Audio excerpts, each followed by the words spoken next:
Do you want to know the fastest way to edit a video on Divinci Resolve? Look no further, here's your guide. So we're in Divinci Resolve now. We have our timeline set up with some media inside of it.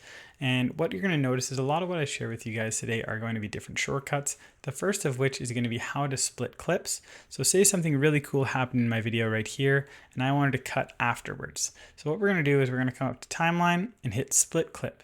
You'll notice that we have control and // so I can either click it in here or I can do that shortcut on my keyboard. For some of you, that's a weird command, so maybe you're going to want to customize what your shortcut is for that. In order to do that, we're going to come to keyboard customization. We were underneath the timeline command. We will scroll down and we'll see split clip. Then we're just going to add a different command in here. We can get rid of the old one if we choose, so that we have a nice quick shortcut for us to access this feature. So the next tip that I want to share with you guys is what's called a ripple cut. So let's say here we're looking at our timeline. We have something cool happening here and another time up here, but there's this dead space in between. So what I'm going to do, I'm going to click to about here. We're going to hit our control and / to split the clip. So we now have 3 different sections. And then what I'm going to do is this doesn't really benefit my video. So I'm going to right click on it and you're going to see ripple cut.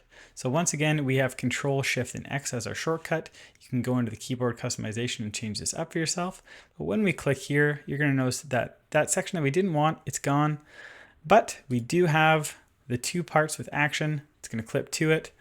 So that's a great shortcut that you're going to use tons. You might want to switch up what the hotkey is for it just because of how useful it's going to be for you.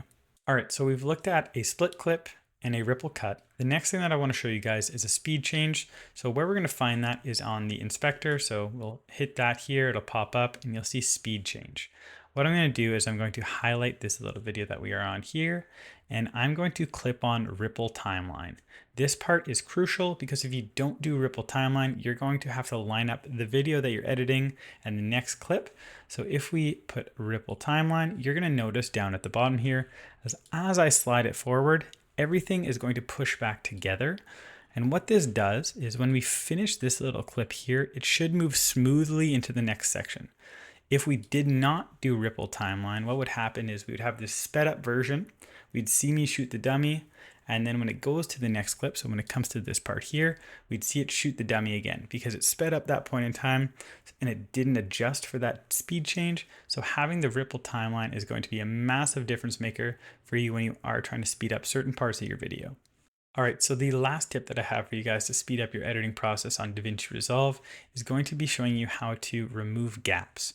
So sometimes you're not always going to be doing your ripple cuts and you might end up with a couple of different videos with a couple of big gaps all around. So right now I'm just doing my split clips just to show you guys.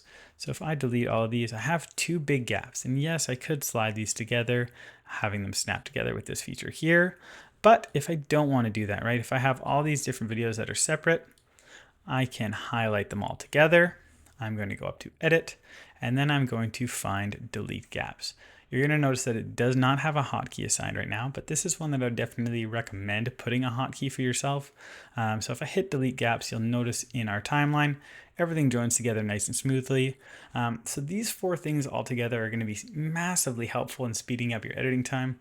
I know for myself, when I first started doing this, I was not particularly quick at it, but with time, I've gotten quite efficient with it. So if you have any questions, be sure to let me know down in the comments. If you've enjoyed the video, be sure to leave a thumbs, maybe think about hitting subscribe. But really, that's all that I got for you guys today. Hopefully you've enjoyed, and we'll see you guys next time. Peace.